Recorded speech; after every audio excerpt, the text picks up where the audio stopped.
In the year of our Lord 1621, on the 24th day of the month of April, under skies of a pale and undisturbed gray, the Council of Interrogative Procedure convened in the lower chamber of the Guildhall of St. Roderick.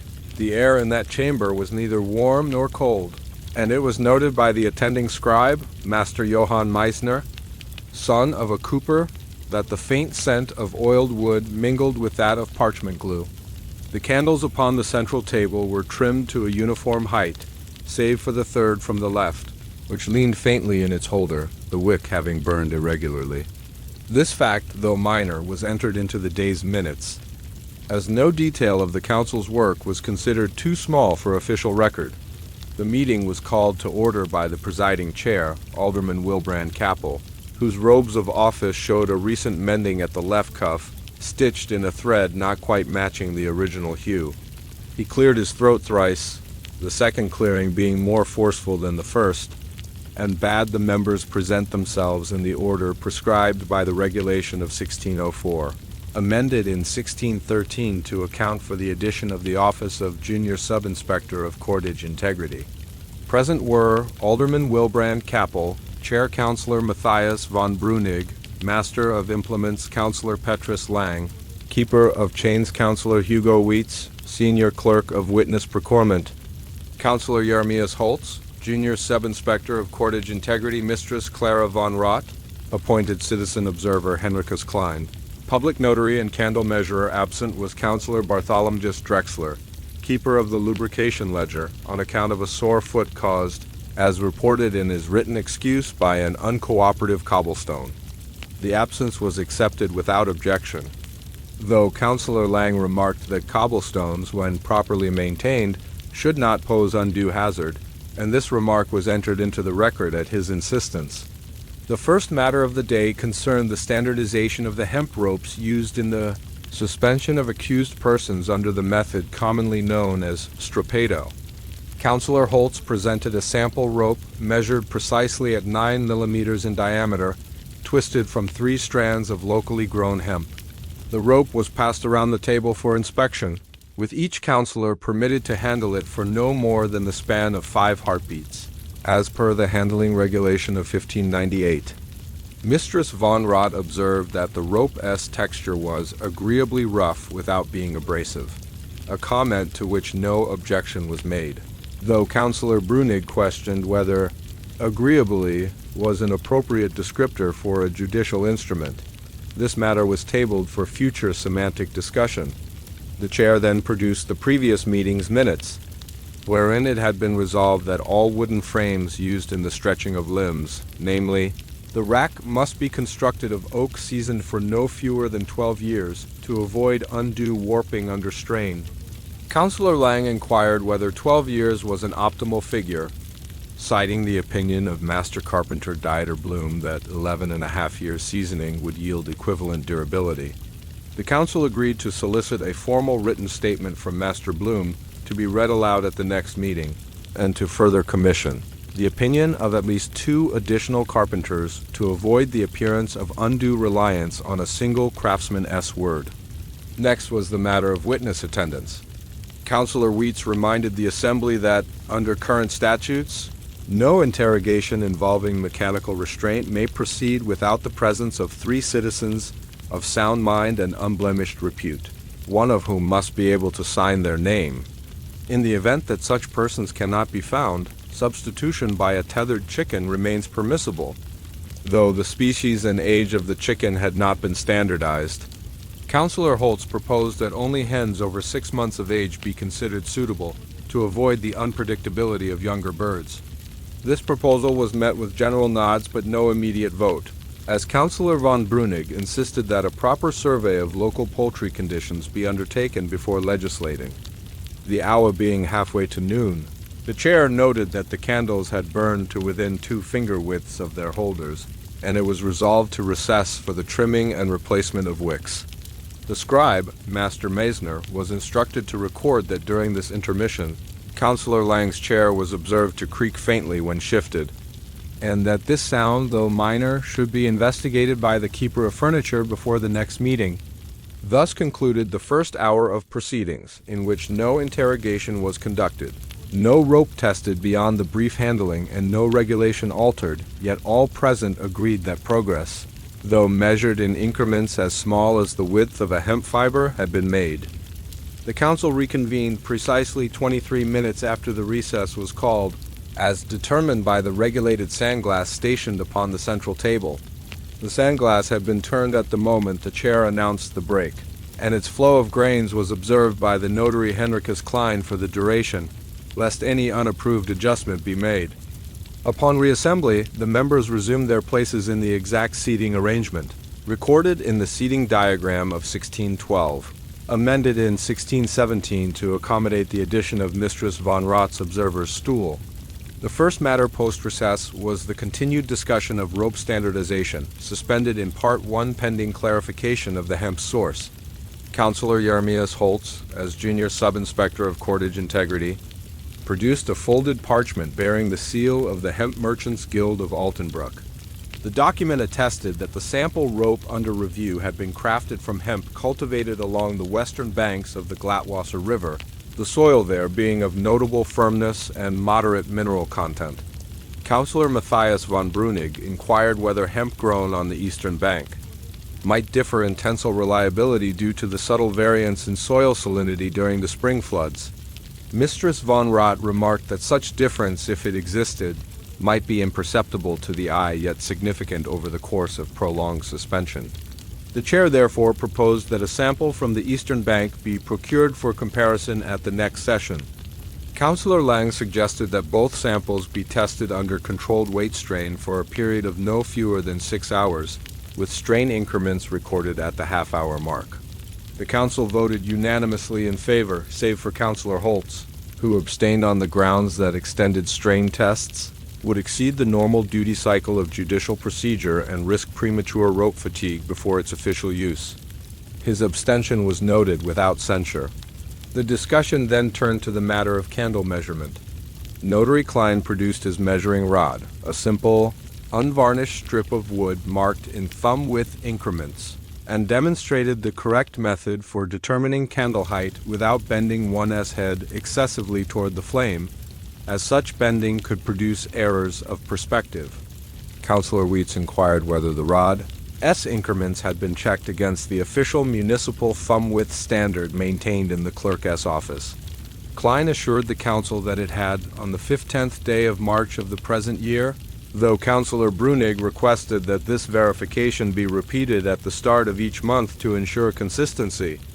Mistress von Roth, whose role permitted observational comment without direct legislative power, observed that candle stubs from prior meetings seemed to vary in residual length. This inconsistency, she posited, might indicate uneven consumption or non-standard wick trimming. Councillor Lang countered that such variations could arise naturally from differences in wax purity, especially if batches were purchased from multiple chandlers. It was resolved that a single approved chandler be selected for all council needs, pending competitive bidding to be overseen by the chair. At this juncture, the scribe, Master Johann Meisner, raised a procedural point concerning his ink reserves. His current supply, purchased the previous autumn, had diminished to less than half its original quantity. He noted that while ordinary minutes could be recorded in abbreviated form to conserve ink, the council's preference for exhaustive detail necessitated more liberal use of the pen. Councillor Holtz proposed that a new ink procurement schedule be established, with purchases occurring quarterly rather than annually. Councillor Weitz observed that frequent purchases might lead to inconsistency in ink hue between entries, potentially impairing the visual harmony of the archival record. A lengthy exchange followed, during which it was determined that any ink purchased must match, within 2 degrees of shade, the hue of existing entries in Volume 7 of the Council records. To achieve this, samples would be obtained from the town's 3 principal stationers and compared side by side under the light of the noon sun, in clear weather only to avoid the distorting effect of clouds. Mistress von Roth suggested that such comparisons might be further standardized by holding the samples over a sheet of linen of a known whiteness, but Councillor Brunig raised the concern that even the linen's weave could subtly alter perceived hue. This concern was entered into the minutes without immediate resolution. The chair, noting the advancing hour and the slow consumption of the meeting's second set of candles, moved that the day's final matter be addressed, the proper sequence for recording abstentions in the official ledger. Traditionally, abstentions were listed after affirmative and negative votes, but recent practice had varied. Councillor Lang argued that abstentions should be recorded in the order in which they were declared, regardless of their position relative to the vote tally, while Councillor Holtz maintained that abstentions should be grouped together for ease of later reference. Mistress Von Rott expressed no strong opinion, though she did suggest that the list be accompanied by the reason for abstention where given, as this might prove of interest to future scholars. The matter was put to a preliminary vote, yielding 2 in favor of sequential listing, 2 in favor of grouped listing, and 2 abstentions, the irony of which was not lost on the assembly, though it was agreed that no remark of amusement would be entered into the record. The chair declared the matter unresolved and postponed its conclusion to the next meeting.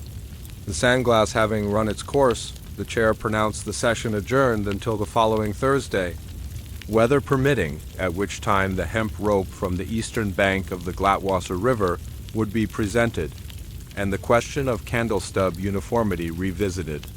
The scribe recorded the precise time of adjournment as 1 hour and 46 minutes past noon, according to the town clock, whose mechanism had been inspected the previous week and found to be within acceptable variance.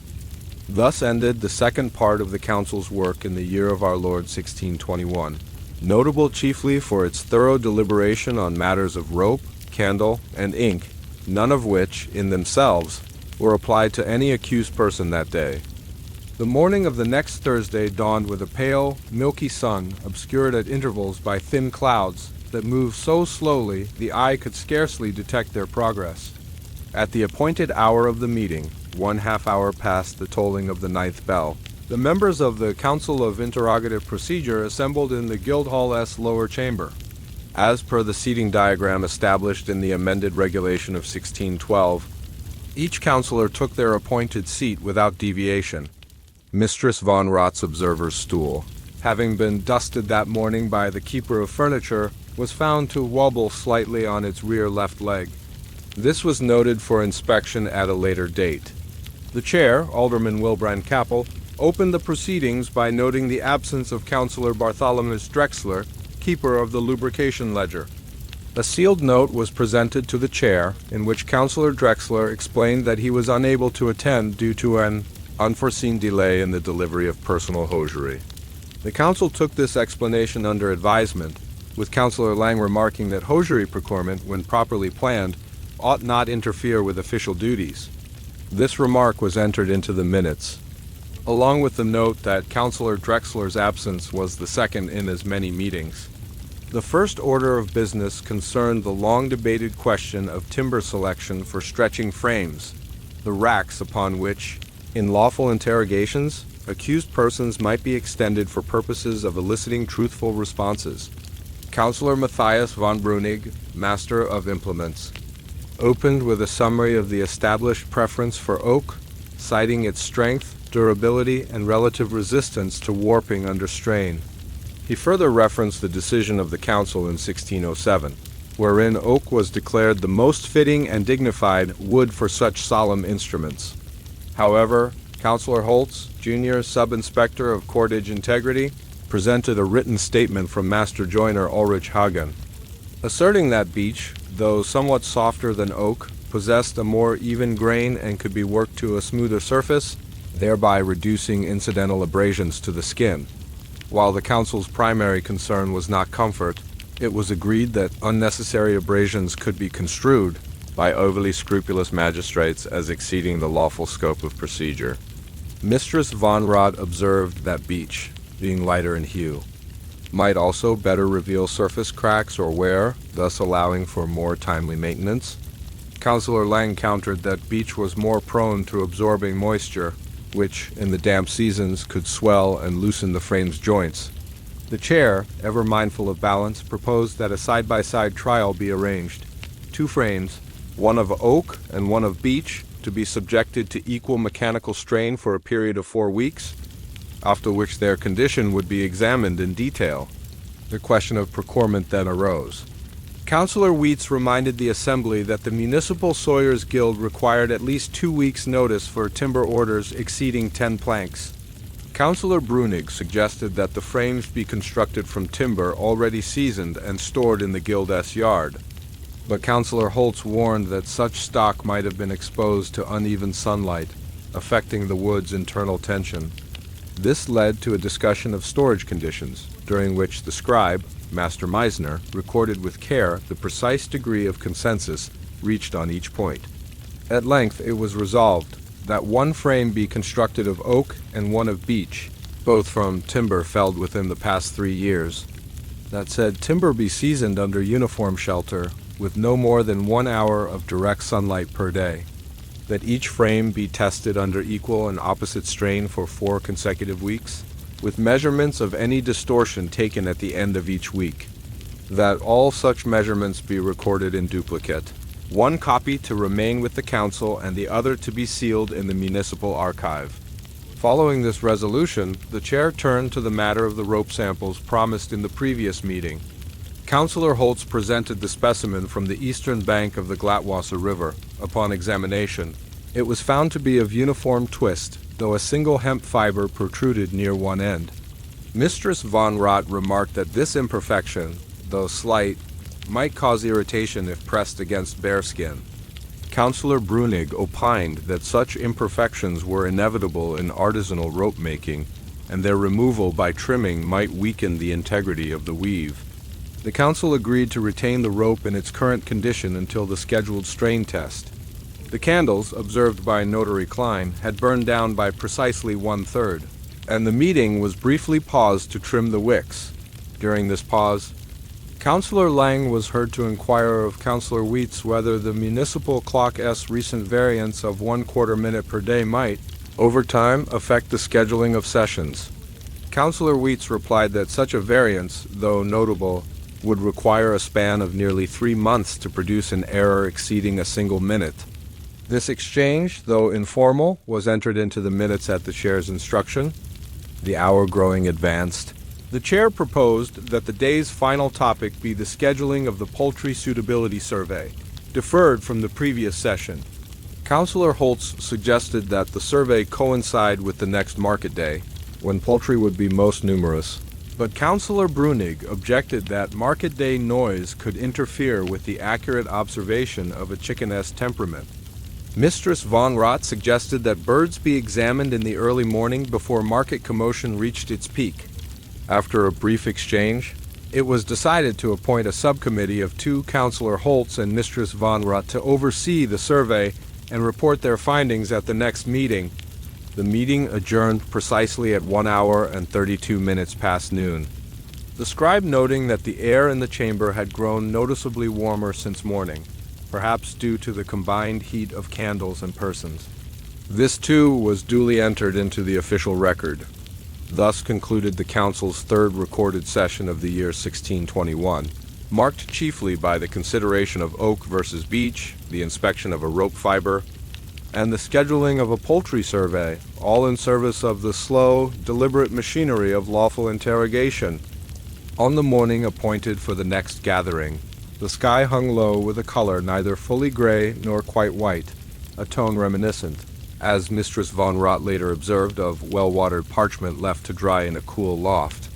The Guildhall's lower chamber smelled faintly of beeswax and damp stone, the former owing to the newly delivered candles stacked neatly in the corner, the latter to the early spring thaw seeping through the walls.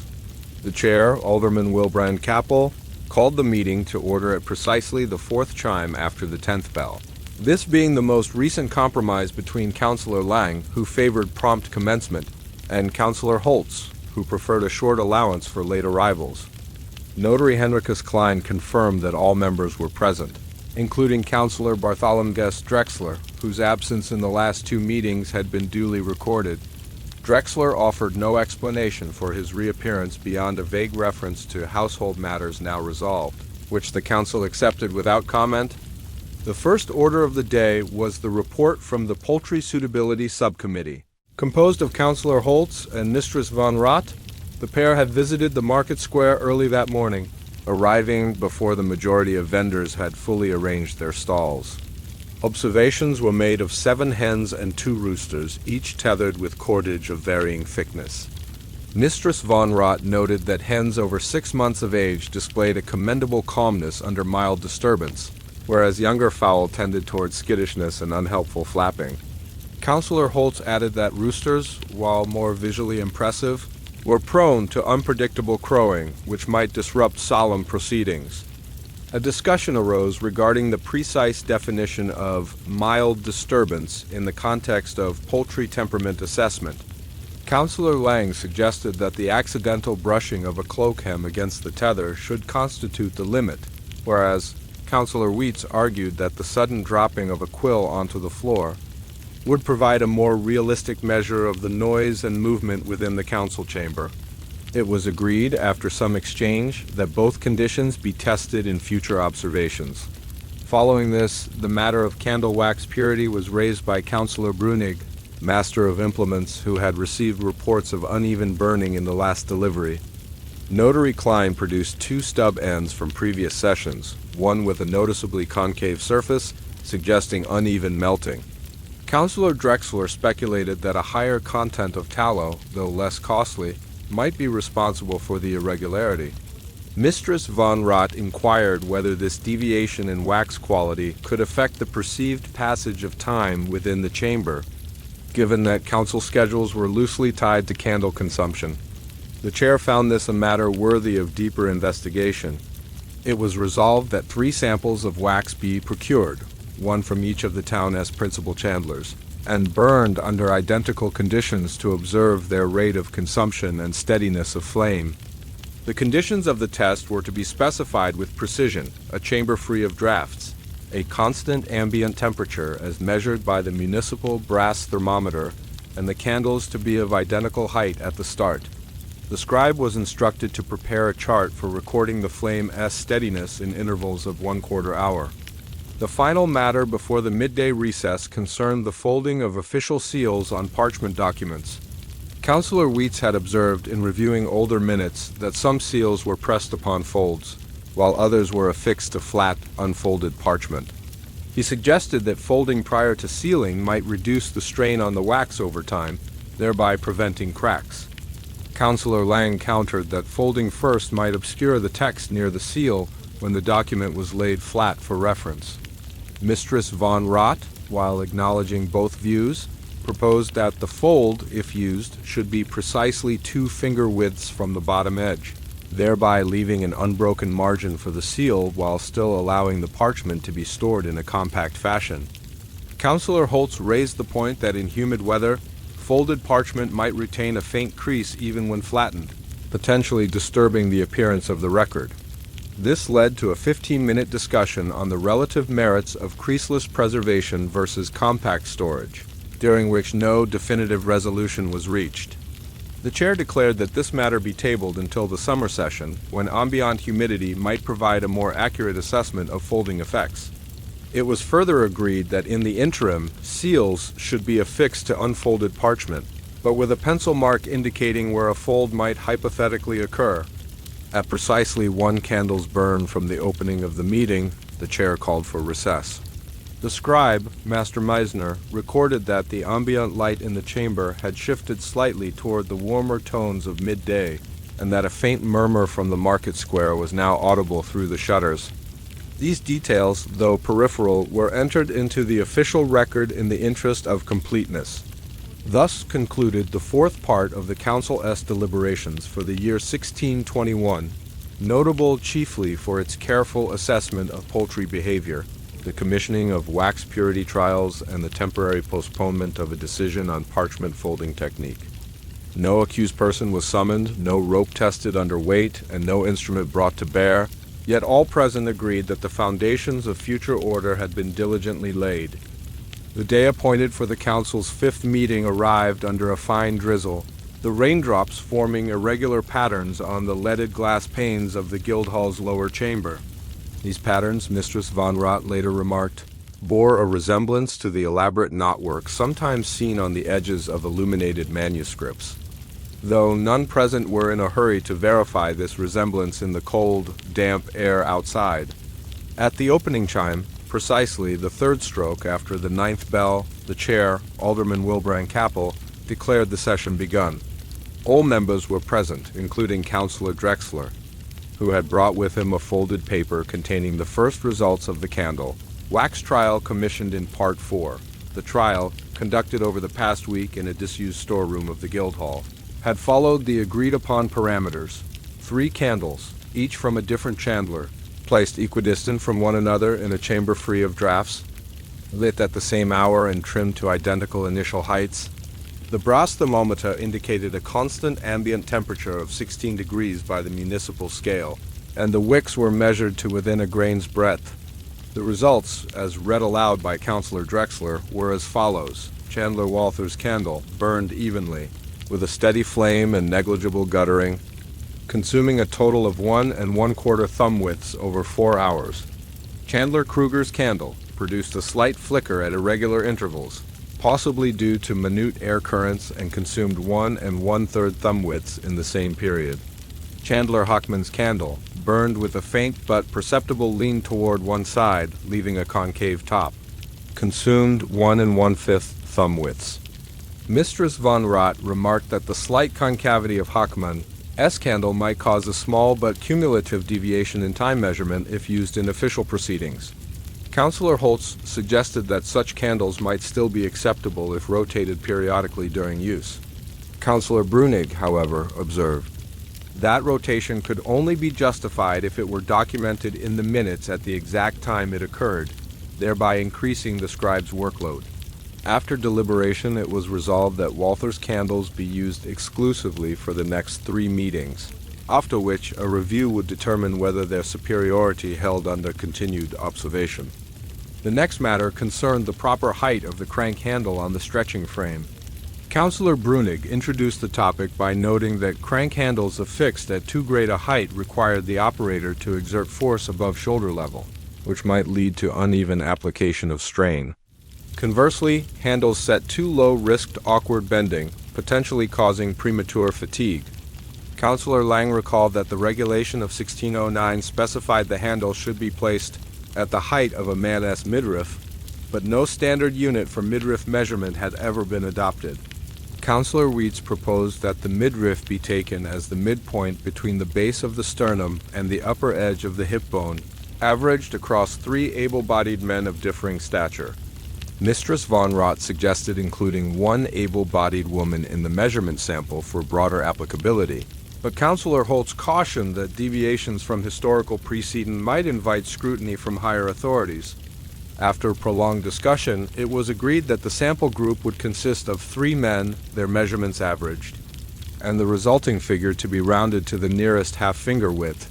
This height would then be marked on the rack supporting frame with an ink line, to be checked at the start of each month for signs of wear or drift in position. The chair then raised the subject of ventilation in the Guildhall chamber. With the arrival of warmer days, the accumulation of candle heat and human breath had been noted by several members, particularly in the latter half of sessions. Councillor Drexler suggested that the north-facing shutters be opened a hand, S-width at the start of proceedings to allow for air exchange. Councillor Lang countered that such an opening might permit distracting sounds from the market square. Mistress von Rott proposed that the shutters be opened only during recess, and closed promptly upon resumption of business. It was decided in compromise that the shutters would be opened to a width of 4 fingers during the first recess of each meeting, provided that wind direction did not carry in dust or unwanted odors. Notary Klein was appointed to assess wind direction before each recess using the municipal ribbon standard, a length of cloth affixed to a rod for the sole purpose of indicating airflow. Before adjournment, the scribe, Master Meisner, read aloud the minutes thus far to confirm accuracy. 2 minor corrections were made. The ambient temperature during the candle trial had been incorrectly recorded as 15 1/2 rather than 16 degrees, and the flicker in Kruger's candle flame had been noted at irregular rather than slightly irregular intervals. Both corrections were entered with the initials of the scribe and the chair in the margin. The meeting concluded one candle's burn past its start, with all members departing in orderly fashion. The record notes that a faint scent of beeswax lingered in the chamber after their departure, though whether this was from the candles themselves or the waxed floorboards was not determined. Thus ended the council's fifth gathering of 1621, distinguished chiefly by its methodical selection of candles, its cautious approach to crank handle placement, and its measured decision on the question of fresh air. The sixth assembly of the year 1621 commenced under a still and windless sky, the air in the Guildhall-S lower chamber holding the faint mustiness of cloth that has hung too long in a closed wardrobe. The absence of breeze rendered the candle flames unusually steady, a fact noted by Notary Henricus Klein before the opening of formal business. All members were in attendance. The chair, Alderman Wilbrine Capel, began with a brief acknowledgment of the consistently even burn of Walther's candles over the past fortnight, which had thus far justified their exclusive use. He then called for the first matter of the day, the proper angle of interrogation stools. Councillor Matthias von Brunig, Master of Implements, presented a wooden model constructed by the municipal joiners, with an adjustable seat capable of being set at inclines ranging from level to 15 degrees. He explained that a slightly forward-tilting seat might cause the seated party to shift position more frequently, a factor which some authorities believe conducive to the eventual yielding of testimony. Councillor Holtz questioned whether such inclines might violate the prohibition against instruments which cause harm not directly related to the lawful extraction of truth. Mistress von Rott observed that the inclination might be more taxing on the knees than the back, a distinction that could prove significant if reviewed by higher courts. Councillor Lang argued that the discomfort was minimal and could be justified under existing statutes.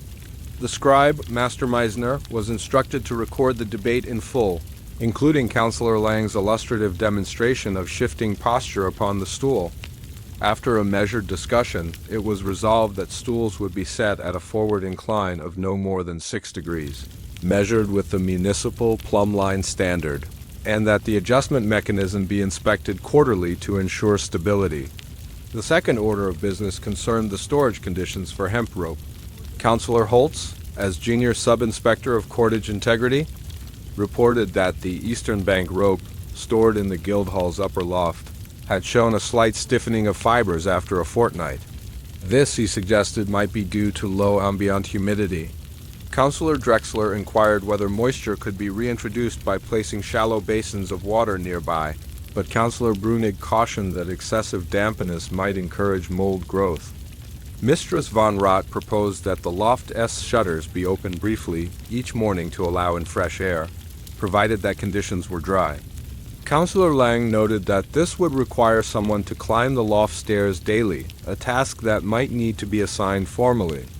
The chair concluded that a humidity range of 55 to 65%, as judged by the municipal damp cloth test, be maintained, with readings taken every third day and entered into a new hemp storage ledger. Councillor Holtz accepted the responsibility for these readings. The final matter of the session was raised by Notary Klein, who expressed concern over the recent disorder in inkpot placement during meetings. The regulation of 1602 stated only that the instruments of writing shall be arranged with propriety before the scribe, but did not specify precise positioning. Klein proposed that the inkpot be placed at a distance of 2 finger widths from the scribe's dominant hand, aligned with the midpoint of the writing surface. Councillor Wheats countered that certain scribes might prefer a slightly angled placement to avoid smudging. Mistress von Rott suggested that a ceremonial order be observed at the start of each meeting, wherein the inkpot be placed in the standard position but adjusted slightly if the scribe indicated preference. Councillor Lang questioned whether ceremonial was the correct term for what was essentially an act of table arrangement, but the chair approved the suggestion, noting that the predictable ritual might lend a pleasing sense of order to proceedings.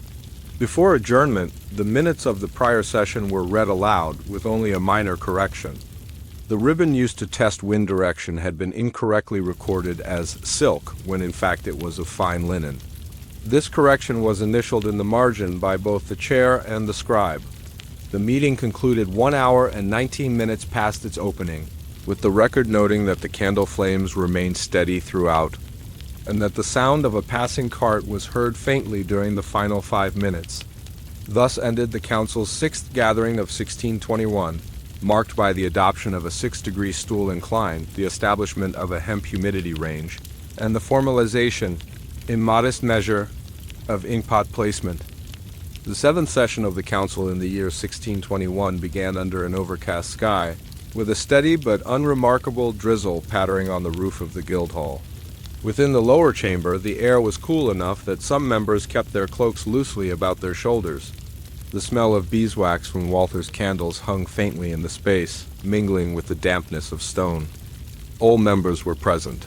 The chair, Alderman Wilbrand Capel, opened by remarking on the satisfactory burn of the candles in the previous session and the absence of market noise due to the wet weather. He then called for the first order of business, the standardization of terminology for rope imperfections in official records. Councillor Jeremias Holtz, Junior Sub-Inspector of Cordage Integrity, introduced the matter by producing 3 rope samples from the municipal stores. Each displayed a different imperfection, a protruding fiber, a slight looseness in the twist, and a faint discoloration in one strand. Holtz noted that in past minutes, such imperfections had been variously described as fray, tuft, or burr, strand slack, and weakening. This inconsistency, he argued, could lead to confusion in future reference. Councillor Matthias von Brunig proposed that fray be reserved for multiple loosened fibers over a short length, tuft for a single noticeable protrusion, and burr for a tight knot or roughness on the surface. Mistress von Rott added that strand slack might be used for twist irregularity without visible damage, while weakening should be reserved for any imperfection that measurably reduced tensile strength. Councillor Lang questioned whether discoloration should be included in the lexicon, since it might result from harmless staining. After much discussion, during which the scribe, Master Johann Meissner, carefully recorded each proposed definition, it was resolved that fray, multiple loosened fibers in proximity; tuft, single protruding fiber or cluster not exceeding the breadth of a small fingernail; burr, roughness or knot on rope surface not original to the twist; strand slack, visible irregularity in the lay of the strands without fiber damage; weakening, any imperfection shown by test to reduce strength; stain, discoloration without damage caused to be noted separately. These definitions were to be copied into the rope condition addendum of the implement's ledger. The second matter concerned the seasonal inspection schedule for stretching frames. Councillor Brunig, Master of Implements, noted that inspections had previously been irregular, sometimes conducted twice in one season, and at other times not at all for many months. He recommended quarterly inspections, once at the start of spring to assess swelling from winter damp, once in midsummer for heat-related shrinkage, once in autumn for early warping, and once at the start of winter to verify readiness for the cold season. Councillor Drexler agreed, but suggested that the midsummer inspection be moved to late summer to capture the cumulative effect of heat. Mistress von Rott countered that late summer might overlap with harvest duties, reducing the availability of skilled joiners for inspection. After weighing these points, the council resolved that inspections would occur in mid-spring, high summer, early autumn, and midwinter, with reports entered into both the implements ledger and the municipal woodwork archive. The final matter arose unexpectedly when Councillor Lang requested that a squeak in his chair be entered into the record. The sound had been faint but distinct when he leaned back during the rope vocabulary debate.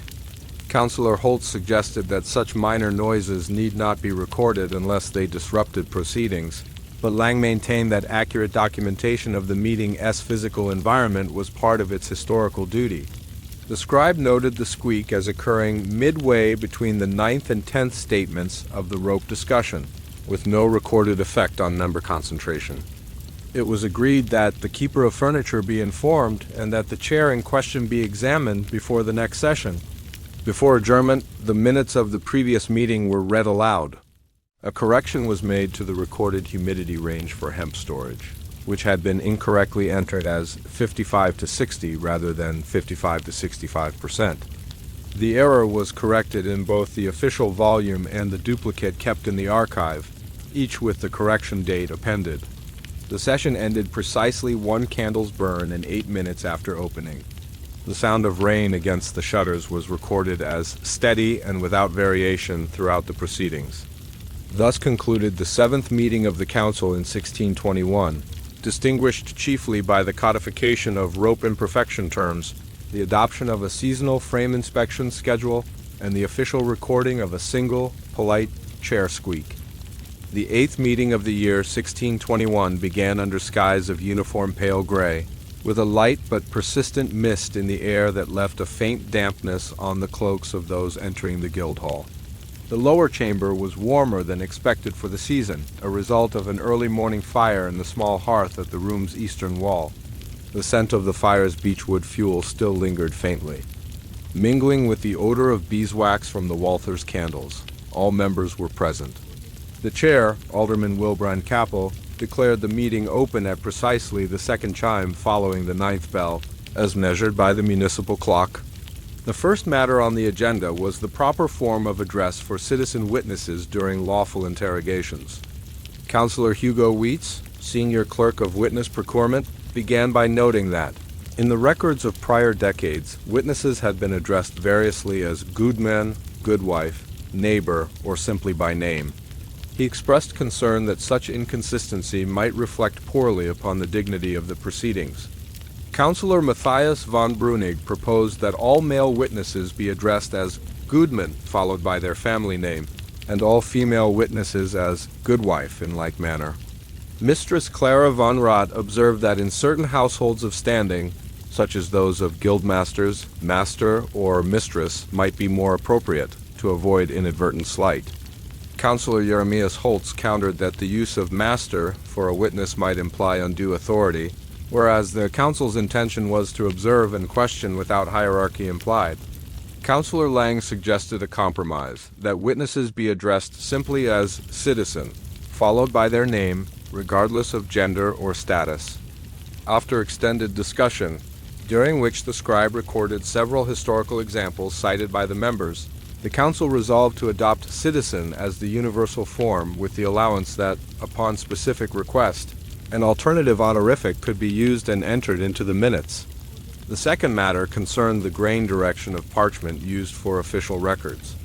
Notary Henricus Klein raised the point that parchment sheets with the grain running vertically tended to curl at the edges less severely than those with a horizontal grain, especially in damp weather.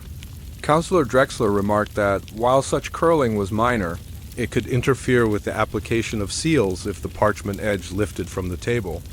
Mistress von Rott suggested that the grain direction be recorded for each batch of parchment purchased, and that preference be given to vertical grain when ordering.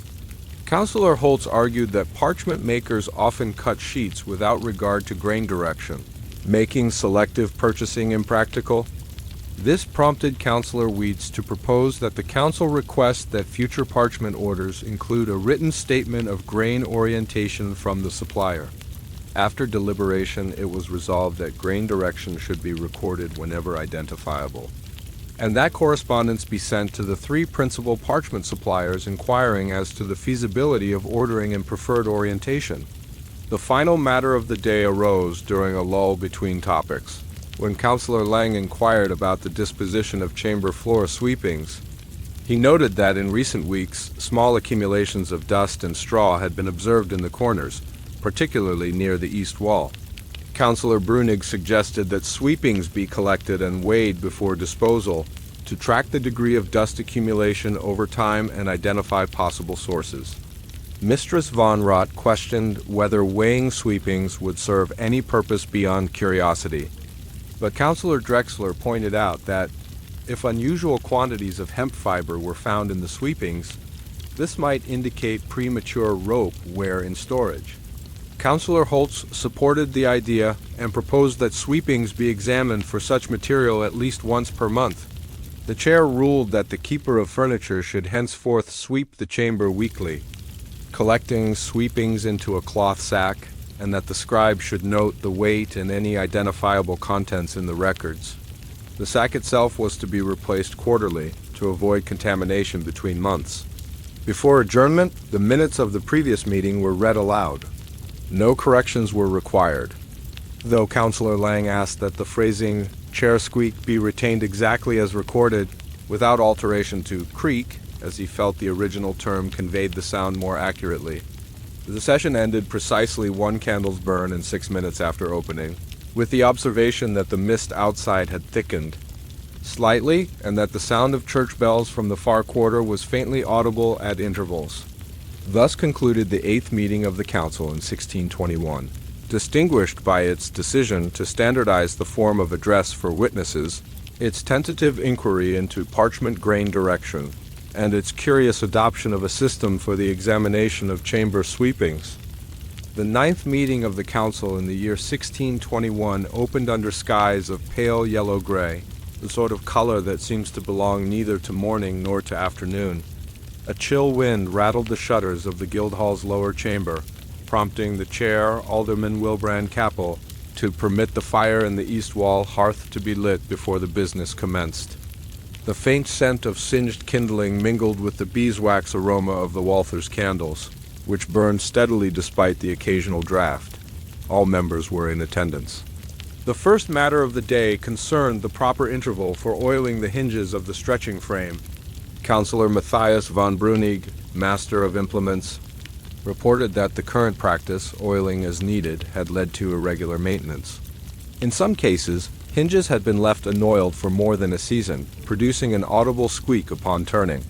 While such squeaks did not impair function, Councillor Holtz suggested that they might be taken by onlookers as a sign of neglect. Mistress Clara von Rott proposed that hinges be oiled quarterly, in alignment with the seasonal frame inspections established in Part 7. Councillor Drexler countered that excessive oiling might attract dust and grit, which could hasten wear. Councillor Wheats offered a compromise, hinges to be oiled thrice yearly at the start of spring, midsummer and late autumn, with a light application in winter only if required. After discussion, the Council adopted this compromise with the further resolution that the type of oil used be specified in the implements ledger. Only oil from the approved list in the Municipal Maintenance Register was to be employed, and each application was to be dated and initialed by the person performing it. The second matter arose from a suggestion by Notary Henricus Klein, who proposed that significant periods of silence during council meetings be recorded in the minutes. Klein argued that such silences often occurred when members considered complex questions, and that noting them would provide a more complete account of proceedings. Councillor Lang objected, saying that silence was by nature an absence of speech and did not require documentation. Councillor Brunig disagreed, noting that a lengthy silence might be as meaningful as any statement, particularly if followed by a decisive resolution. Mistress von Rott suggested a standard notation. A silence of measured length occurred, followed by an indication of its approximate duration. Councillor Holtz questioned the accuracy of estimating silence length without the aid of a timing device, but Councillor Wheats pointed out that a sandglass could be inverted at the start of any notable pause. It was resolved that silences exceeding the time required to recite the Lordess Prayer at a moderate pace would be recorded as notable and timed with the municipal sandglass. Such silences would be described in neutral terms without speculation as to cause.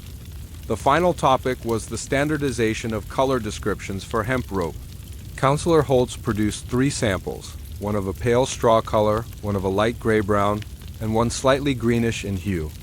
In past minutes, such variations had been described variously as golden, blonde, wheat, ash, and verdant-tinged, leading to inconsistent terminology.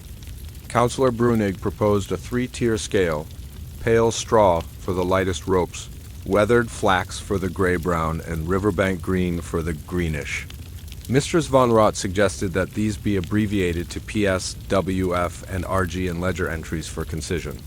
Councillor Lang argued that abbreviations might cause confusion in future if the key were lost.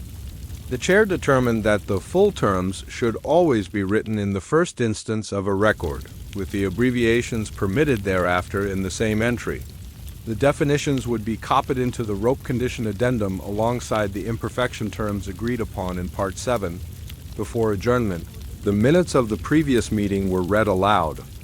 A minor amendment was made to clarify that the grain direction of parchment was to be recorded when identifiable, not when clearly visible, as the latter implied a degree of certainty that could not always be achieved. The meeting concluded 1 candle's burn and 11 minutes after opening. The record notes one notable silence of exactly 1 sandglass half-turn during the hinge oiling debate, and that the fire's warmth had lessened the chill by the final quarter hour. Thus concluded the 9th gathering of the council in 1621, marked by the formal scheduling of hinge oiling, the adoption of silence notation, and the standardization of rope color terms. The 10th meeting of the year 1621 convened under a thin, high cloud cover that allowed a diffused light into the Guildhall's lower chamber. The temperature was tempered enough to require neither hearth fire nor additional layers beyond standard attire. The Walther's candles, lit promptly upon assembly, burned with steady flames that cast soft, undisturbed shadows upon the table. All members were present. The chair, Alderman Wilbraham Capel, opened with the first order of business, the determination of the acceptable number of knots in hemp rope coils stored in the municipal loft. Councillor Jeremias Holtz, Junior Sub-Inspector of Cordage Integrity, presented his findings from the latest inventory. Of the 26 coils examined, 9 contained 1 knot, 3 contained 2 knots, and the remainder were without knots. Holtz explained that knots, while sometimes necessary to join shorter lengths, could create weak points in the rope if placed improperly.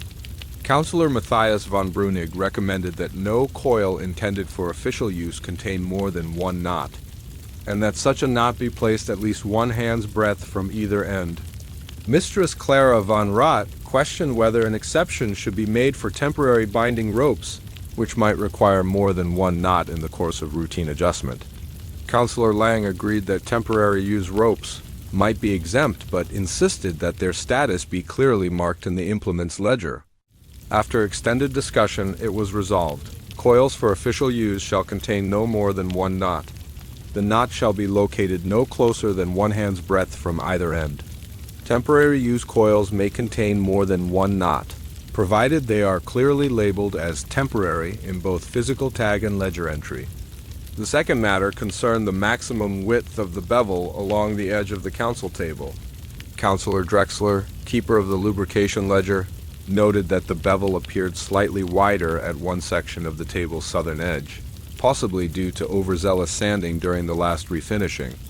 He argued that an excessively wide bevel might allow quills or narrow instruments to roll more easily off the surface, posing inconvenience during proceedings. Councillor Wheats proposed a maximum bevel width of 2 small finger widths, measured from the upper surface to the bevel's deepest point. Mistress von Rott suggested adding a tolerance of 1 grain's breadth for natural wear. Councillor Lang opposed any tolerance, stating that precision was the safeguard of order. It was decided, after much back and forth, that the bevel should not exceed 2 finger widths, with an allowable variance of 1/2 grain-esque breadth only in areas where the wood showed natural irregularity. The measurement standard would be included in the furniture maintenance addendum. The final matter addressed the spacing of margins in the council's ledgers. Notary Henricus Klein had observed that entries made by different scribes varied in the width of left and right margins, sometimes by as much as 1/2 finger's breadth. Klein proposed standardizing the margin width at exactly 2 finger widths on the left and 1½ on the right to maintain visual uniformity.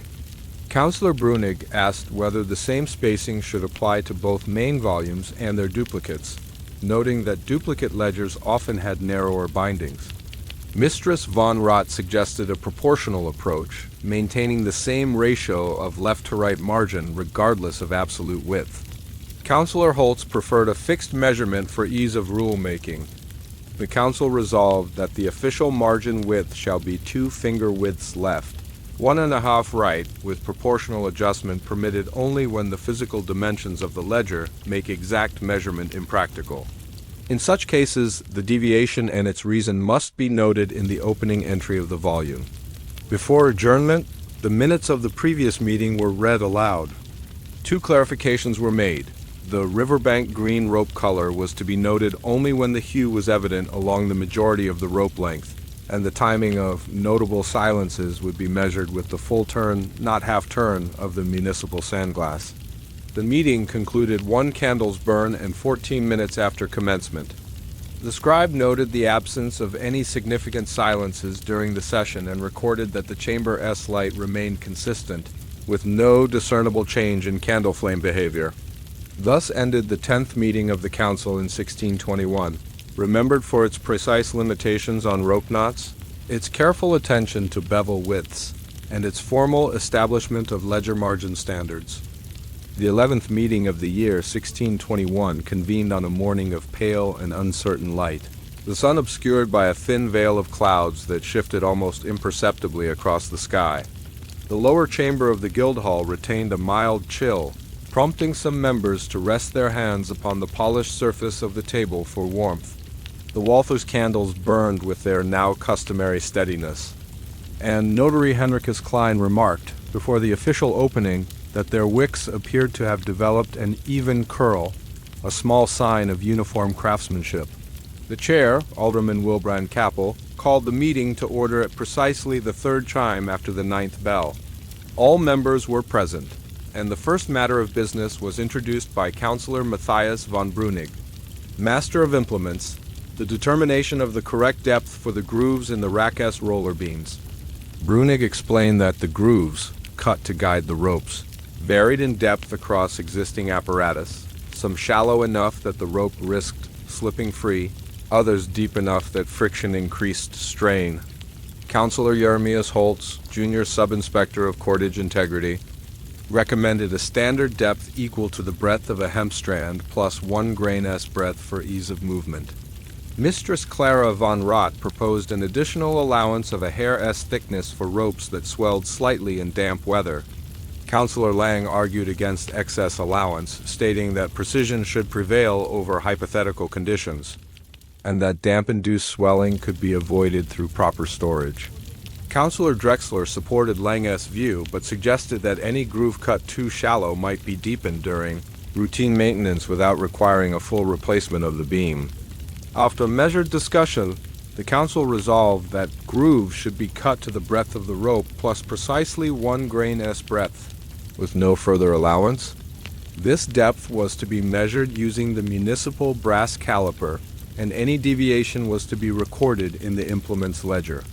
The second matter concerned the proper tone of voice for reading the minutes aloud. Notary Klein, responsible for such readings, noted that past scribes had adopted tones ranging from monotone recitation to mild inflection. Klein proposed that a uniform tone be agreed upon to preserve the dignity and neutrality of the record. Councillor Wheat suggested a moderate monotone with steady pacing, avoiding both sing-song rhythm and undue emphasis. Mistress von Rott argued that a slight rise in tone at the end of resolutions could aid clarity without sacrificing formality. Councillor Lang preferred that all statements be delivered in an entirely level tone, as variation could be perceived as editorial. The chair ruled that minutes should be read in a steady monotone, with only the formal resolutions marked by a measured pause before and after. Klein was instructed to maintain this tone in future readings, and any deviation would be noted for review at the close of the session in which it occurred. The final matter of the day was the seasonal timing for oiling the chamber's window latches. Councillor Drexler, keeper of the lubrication ledger, observed that latches oiled in spring tended to remain smooth throughout summer, but sometimes stiffened during winter freezes. Councillor Brunig suggested autumn oiling to ensure readiness for the cold months, but Mistress von Rott warned that early frosts could make late-year oiling impractical. Councillor Holtz proposed a dual schedule, a full oiling in autumn and a lighter application in spring if stiffness was detected. Councillor Lang questioned whether 2 annual oilings might be excessive, but Drexler countered that the minimal cost of oil was outweighed by the prevention of latch failure during proceedings. It was resolved that window latches would be oiled once in early autumn, with a supplementary light oiling in spring if inspection deemed it necessary. Inspections would be conducted by the keeper of furniture, and results entered into the furniture maintenance addendum. Before adjournment, the minutes of the previous meeting were read aloud in the newly agreed monotone, with pauses before and after resolutions. Councillor Lang expressed satisfaction with the delivery, noting that the tone neither invited nor repelled attention unduly. The meeting concluded 1 candle's burn and 9 minutes after commencement. The record notes that no notable silences occurred, though there was a faint tapping sound from the shutters during the discussion of groove depth, later determined to be caused by the wind displacing a loose fastening. Thus ended the 11th meeting of the Council in 1621, marked by the precise determination of groove depth, the formalization of reading tone, and the establishment of a seasonal schedule for latch oiling. The 12th meeting of the Council in the year 1621 began on a morning of pale clarity, the air crisp and still enough that even the banners on the Guildhall outer wall hung without the faintest flutter. Within the lower chamber, the early sun shone weakly through the east-facing shutters, casting a pale gold on the table's polished surface. The scent of Walther's beeswax candles was faint today, their flame so steady that notary Henricus Klein noted they might serve, in certain circumstances, as an informal gauge of air movement. The chair, Alderman Wilbron Capel, called the meeting to order at the second chime after the 9th bell. All members were present, each taking their seat according to the regulation of 1612, MND, 1617, for the addition of Mistress Clara von Roth's observer's stool. After the formal roll call, the chair introduced the first matter of the day, the definition of an acceptable draft in the chamber during proceedings. This matter arose from an observation at the prior session, wherein a faint movement of air was detected during the reading of minutes. Councillor Matthias von Brunig, Master of Implements, had remarked that such movement might cause rope fibers displayed for inspection to shift slightly, affecting visual appraisal. Councillor Jeremias Holtz, Junior Sub-Inspector of Cordage Integrity, noted that drafts might also encourage uneven candle burning, thereby distorting the Council's traditional timekeeping by wax consumption. Councillor Drexler proposed that any draft sufficient to cause the flame of a Walther's candle to lean more than 1 grain's breadth from vertical should be deemed unacceptable. Mistress von Roth agreed in principle, but suggested that a candle test alone might not account for temperature variations, which could produce an equally noticeable discomfort for members without visibly disturbing the flame. Councillor Lang preferred a measurable standard involving the municipal ribbon test, wherein a length of fine linen, suspended from a rod, would be observed for movement. The discussion lasted the better part of 20 minutes, during which the scribe, Master Johann Meisner, dutifully recorded each proposal in its entirety. It was ultimately resolved that an acceptable draft is one in which neither the flame of a Walther's candle nor the municipal ribbon deviates more than 1 grain's breadth from vertical. The assessment is to be made immediately upon the opening of the meeting and again after the first recess. Should an unacceptable draft be detected, the keeper of furniture shall adjust shutters or door seals until the deviation is brought within limits. The second order of business concerned the handling of rope samples prior to mechanical testing. Councillor Holtz explained that repeated handling, even for purposes of inspection, could cause subtle loosening of fibers, particularly if handled by multiple individuals in succession. He presented a rope segment from the municipal loft that had been passed around the chamber at 3 separate meetings. The twist at one end had noticeably softened, though no single handler had been identified as the cause.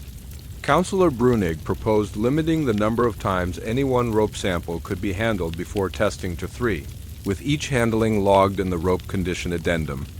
Mistress von Roth suggested that, to reduce unnecessary handling, the rope should be presented on a wooden board with only a limited length exposed for touch, thereby preserving the remainder in its original state.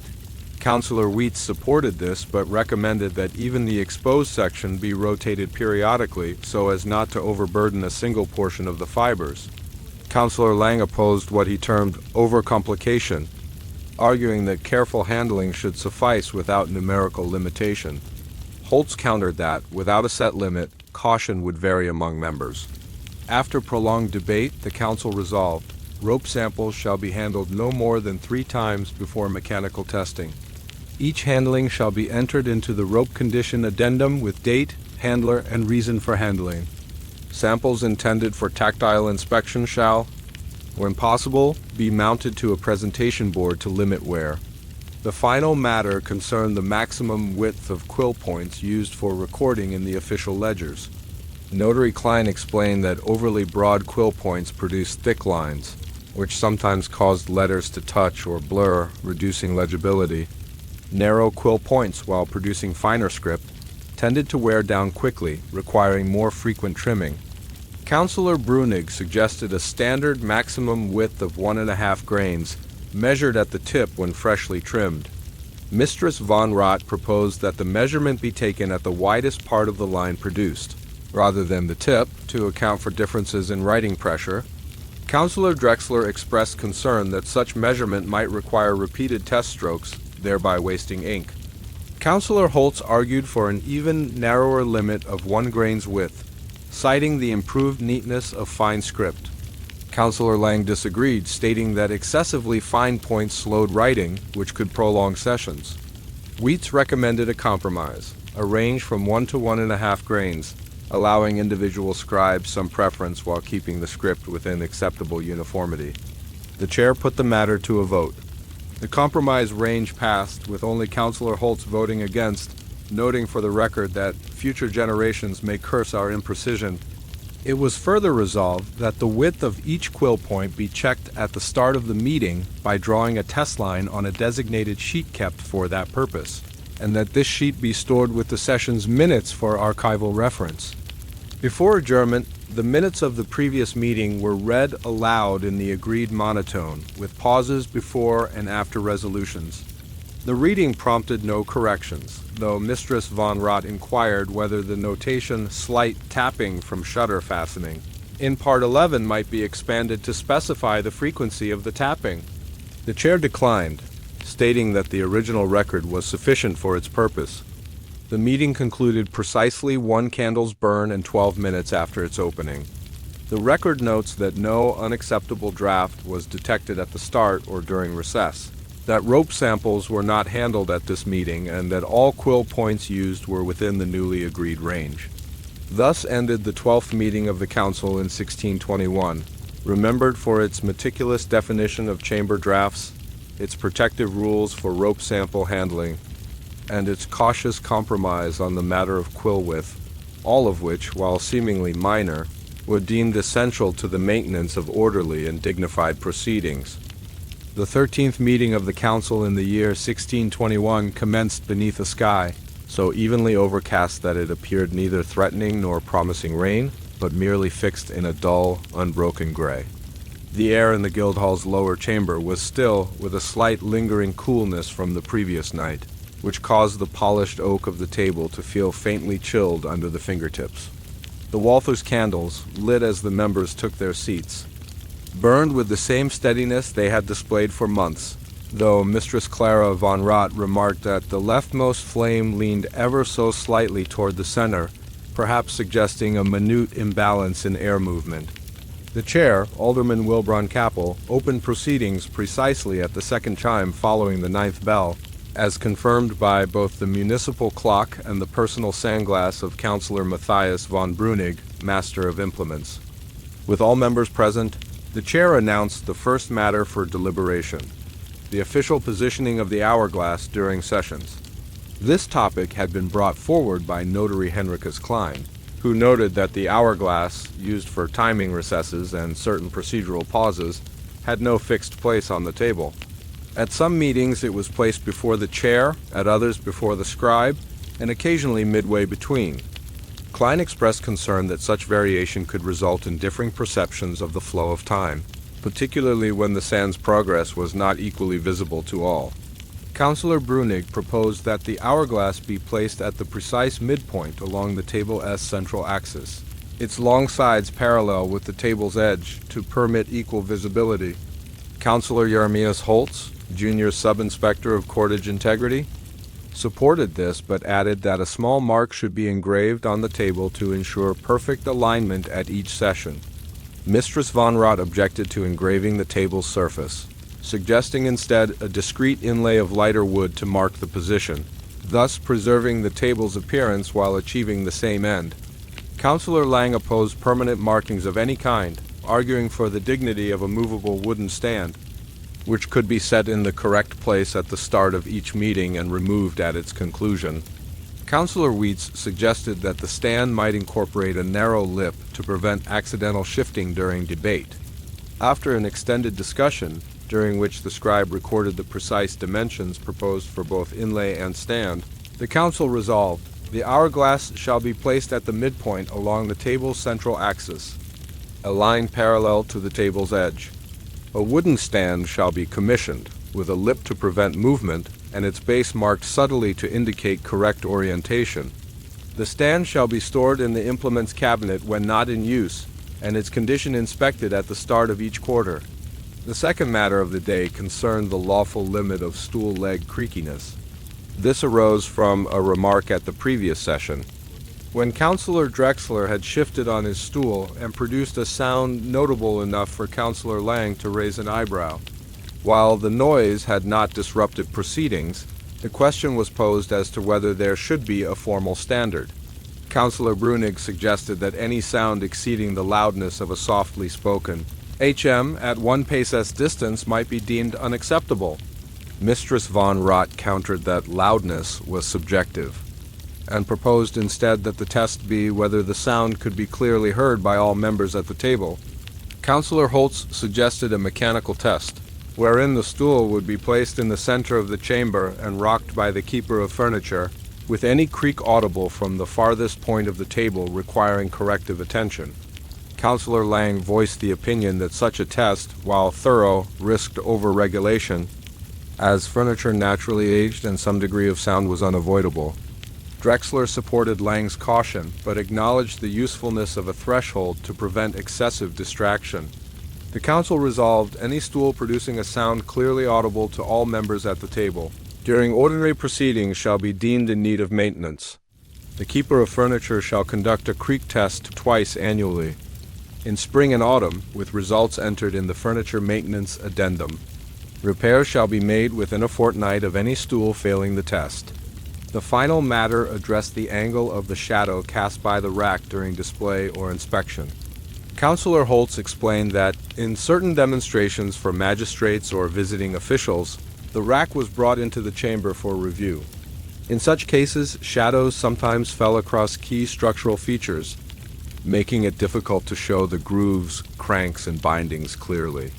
Mistress von Rott suggested that the rack be oriented so that its shadow fell to the side, leaving the front face in even light. Councillor Brunig proposed that this angle be measured from the position of the nearest candle to the rack's center post, ideally producing a shadow offset by no more than 15 degrees from the apparatus's long axis. Councillor Wicks recommended marking this angle on the floor with chalk during such inspections to ensure consistency.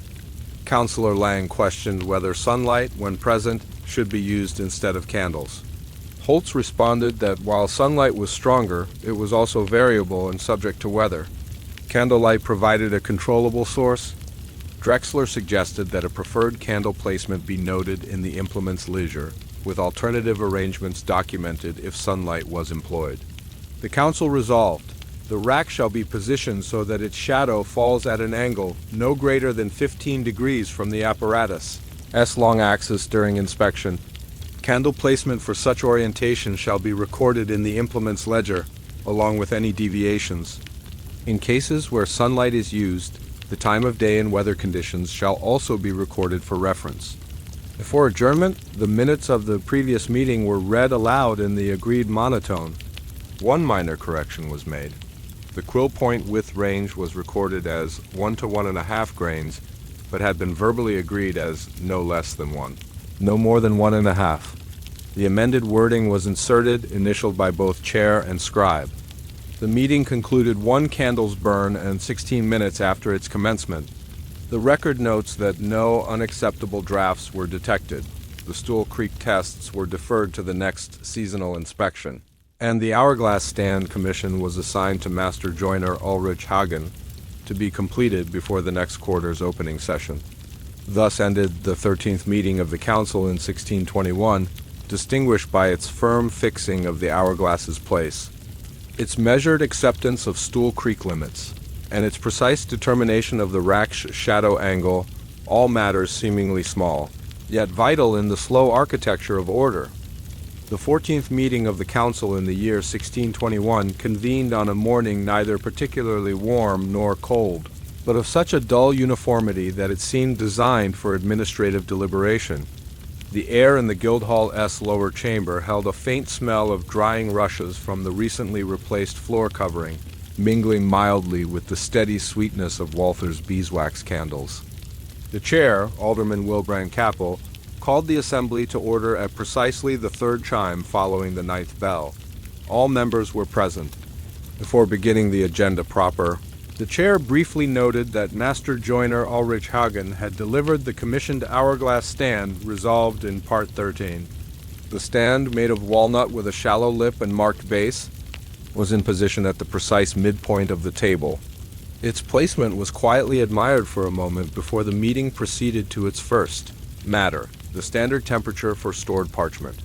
This issue had been raised by Notary Henricus Klein, who observed that fluctuations in temperature had caused certain archived parchment sheets to curl slightly at the edges, interfering with seal adhesion.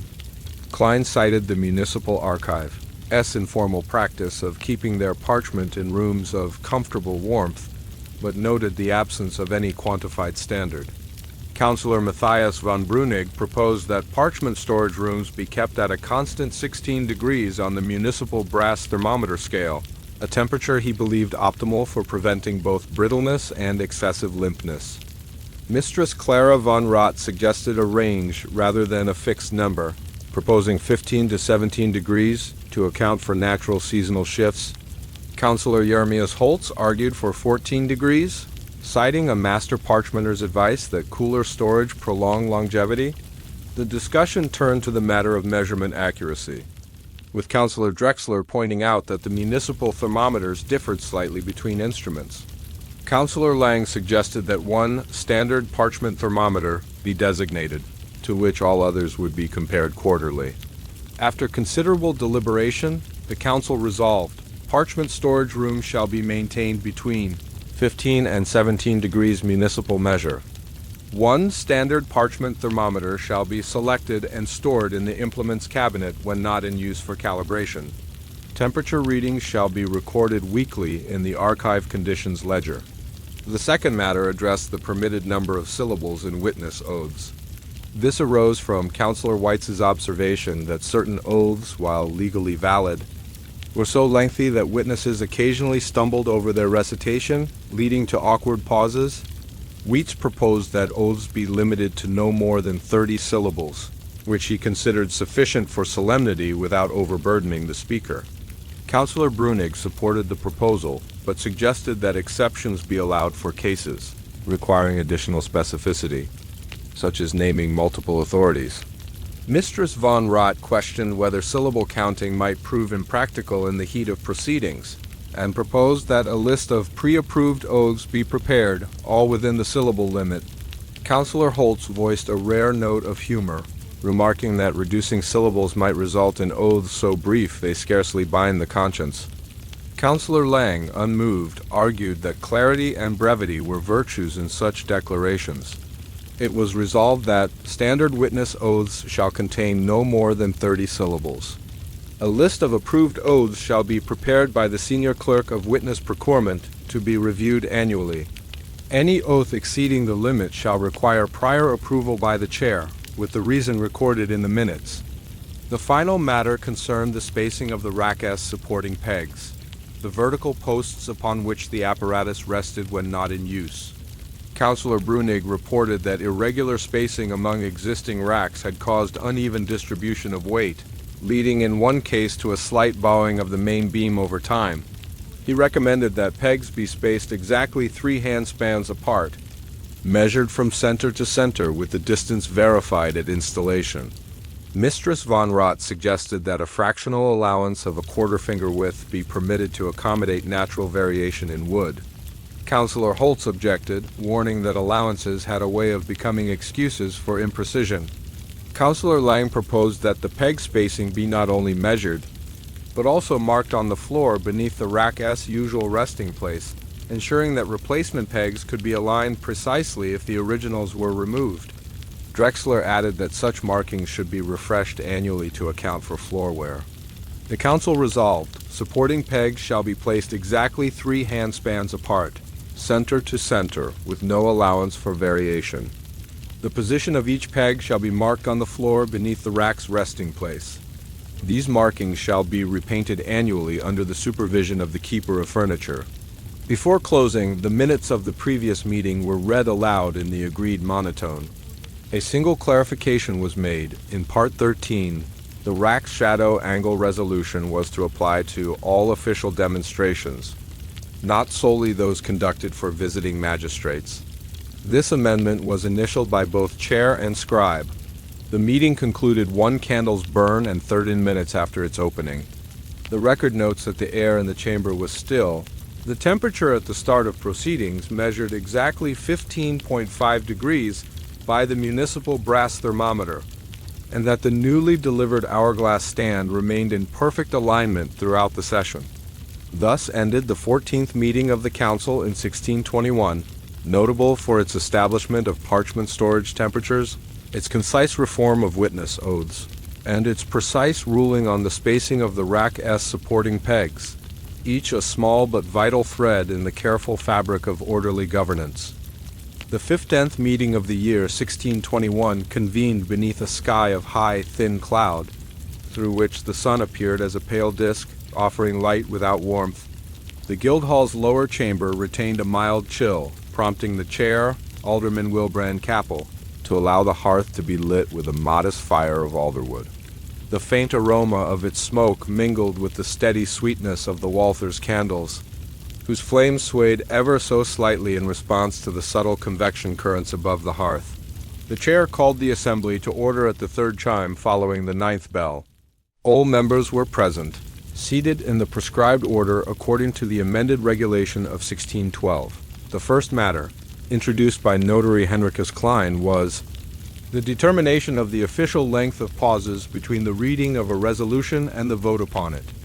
Klein explained that, in recent meetings, the interval between reading and voting had varied noticeably, sometimes immediate, other times extending to several moments of silence, which could lead to uncertainty as to whether members were meant to deliberate silently or prepare to vote at once.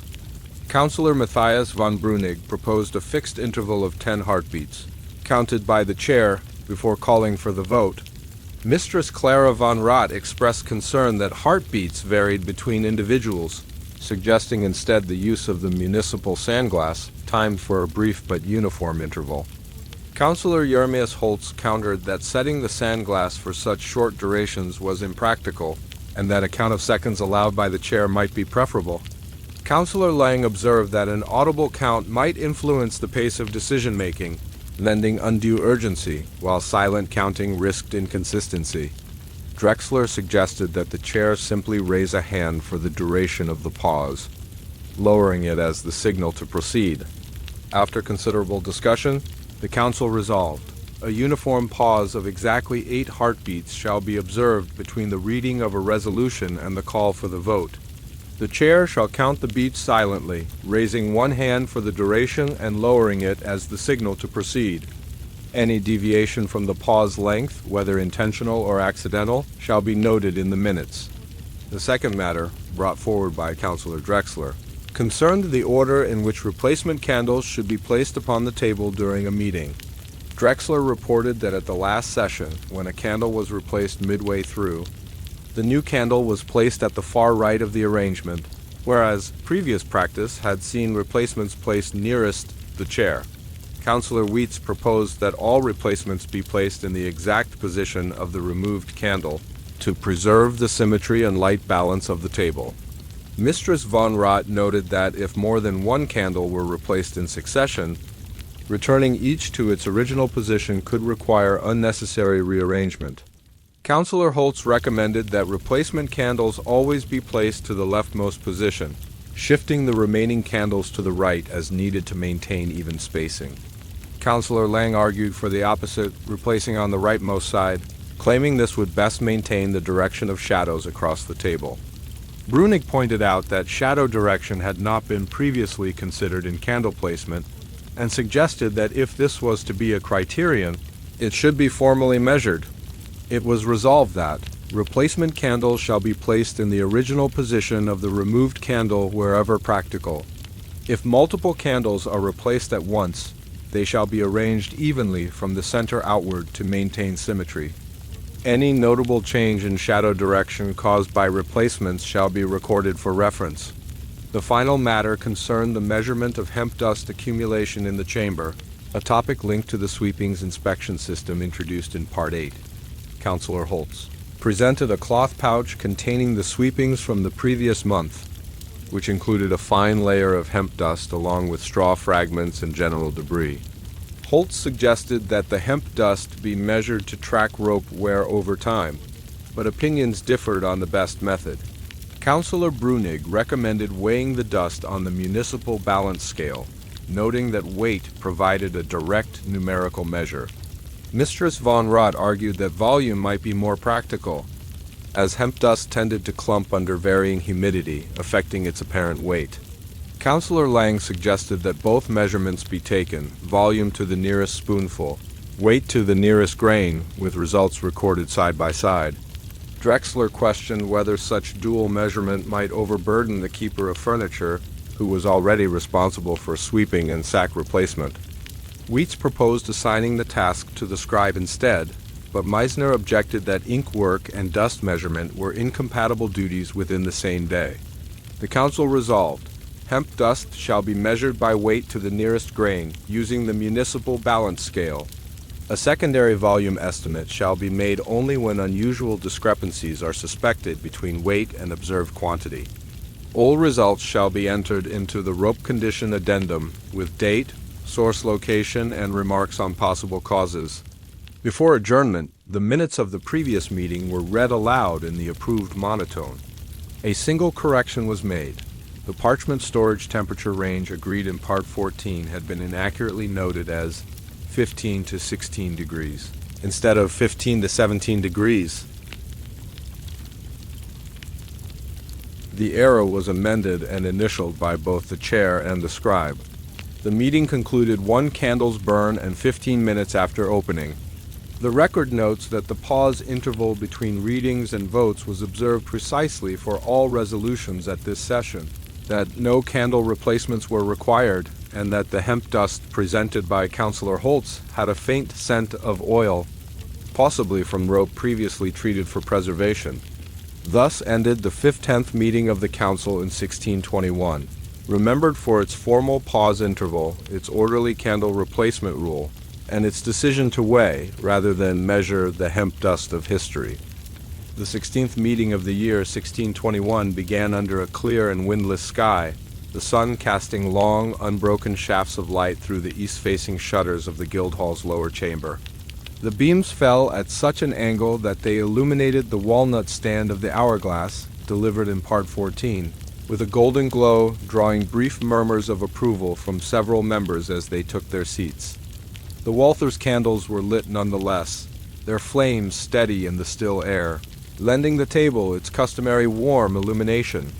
The chair, Alderman Wilbrand Capel, opened proceedings at the second chime following the 9th bell. All members were present, and the first matter was introduced by Councillor Matthias von Brunig. Master of Implements, the permitted degree of polish on the rack's wooden handles. Brunig explained that recent inspections had revealed variance in the smoothness of the handles attached to the rack-S turning cranks. Some had been polished to a satin finish, others left rougher. While smoother handles reduced friction against the operator's palms, they also increased the risk of slippage, especially if the operator's hands were damp. Conversely, rougher handles provided more grip but could, over time, cause minor abrasions. Councillor Jeremias Holtz, Junior Sub-Inspector of Cordage Integrity, proposed that handles be polished to the point where the grain remained faintly perceptible to touch, ensuring grip without undue roughness.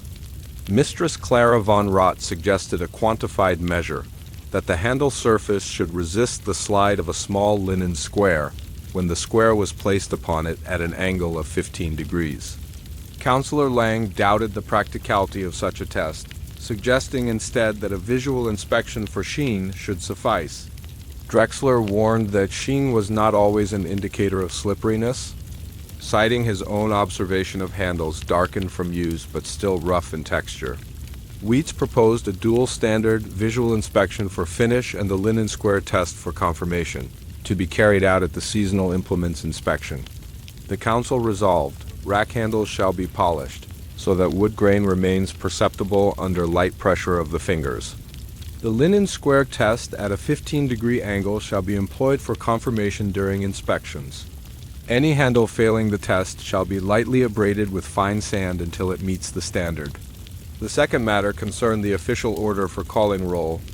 Traditionally, roll had been called by seniority of appointment, but in the last two meetings, Notary Henricus Klein had inadvertently read names alphabetically by family name. Counselor Lang noted that this caused no procedural harm but represented a departure from precedent. Brunig favored retaining the alphabetical method, arguing it was quicker to recite and easier for the scribe to track. Mistress von Rott suggested alternating between the two methods quarterly to balance tradition with efficiency. Holtz opposed alternation, stating that any change in roll order created uncertainty over when one's name would be called, potentially leading to inattentiveness in the opening moments of the meeting. Drexler proposed a compromise, that the order be fixed alphabetically, but with the chair's name called first as a gesture of formality. Wicks approved, noting it would also allow the chair to respond promptly before overseeing the remainder of the roll. The council resolved, roll shall be called in alphabetical order by family name, with the chair's name called first. Any change to the order shall require prior resolution by the council, with the reason recorded in the minutes.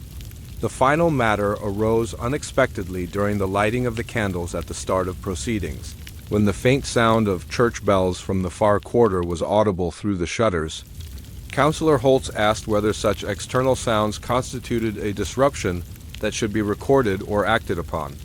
Lang dismissed the notion, stating that bells were part of the natural auditory environment of the town and posed no hindrance to discussion.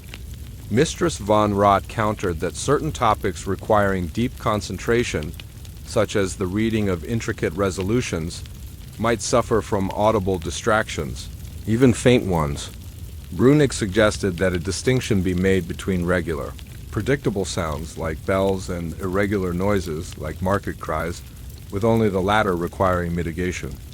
Wicks raised the point that the municipal statutes referred to interruptions, a term which might encompass any sound that momentarily drew the attention of members away from proceedings. Drexler noted that bells often marked the passage of time, and their chimes could actually aid in the keeping of the session's rhythm. After discussion, the council resolved, regular and predictable sounds, such as church bells, shall not be deemed disruptions. Irregular or prolonged external noises that noticeably distract members shall be recorded as disruptions in the minutes. In cases of uncertainty, the chair shall determine whether a sound qualifies as a disruption and note the decision for the record.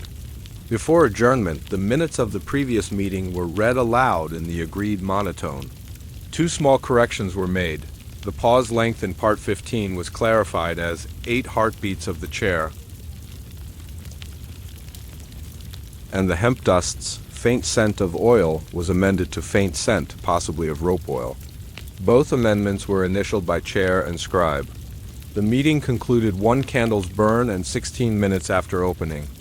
The record notes that the linen square test was not conducted during this session, that roll was called alphabetically for the first time under the new resolution, and that church bells were heard faintly twice during the meeting, each time without noted distraction. Thus ended the 16th meeting of the council in 1621, remembered for its careful setting of handle polish standards, its formal reordering of the roll call, and its ruling that the steady toll of bells belongs to the world outside, not the ledger within.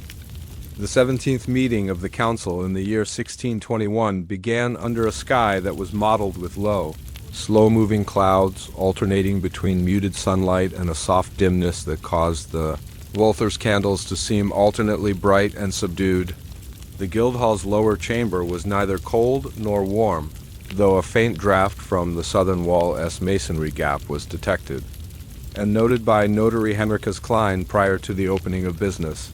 The chair, Alderman Wilbrand Capel, called the meeting to order at the third chime following the ninth bell. All members were present, seated as per the amended regulation of 1612. The first matter, brought forward by Councillor Matthias von Brunig, Master of Implements, concerned the proper thickness of sealing wax applied to official council documents. Brunig explained that, in recent months, seals had varied considerably in thickness. Some were so thin that the impression of the stamp was faint, others so thick that the wax protruded beyond the fold of the parchment, risking breakage when stored. Mistress Clara von Rott proposed that the thickness be standardized to a depth of 3 grains, measured at the wax's highest point. Councillor Jeremias Holtz suggested a slightly thicker standard, 3.5 grains, to ensure durability during handling. Councillor Lang opposed the increase, pointing out that thicker seals required more wax and more time to cool, potentially delaying document storage. Drexler proposed a compromise, a thickness of 3 grains for internal documents and 3.5 for documents expected to travel outside the town. Wheats agreed, noting that travel exposed seals to jostling and temperature change. After careful consideration, the council resolved: sealing wax for internal documents shall be 3 grains thick at its highest point. Sealing wax for external documents shall be 3.5 grains thick. Thickness shall be measured at application using the municipal depth gauge, with results recorded for external documents only. The second matter arose from an observation by Councillor Wheats. During recent witness hearings, the repeated clearing of throats by certain individuals before answering questions. While some clearing was natural, excessive repetition could delay proceedings and, in one case, nearly derailed the flow of inquiry. Wheats proposed that a witness be permitted to clear their throat no more than twice before being prompted to respond. Mistress von Rott agreed in principle, but suggested that allowances be made for those with visible signs of discomfort or illness.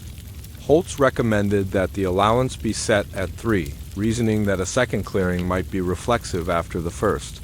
Lang argued that any number greater than 2 risked abuse by evasive witnesses. Brunig countered that too strict a limit might make witnesses self-conscious, potentially impairing their speech. Drexler suggested a procedural safeguard.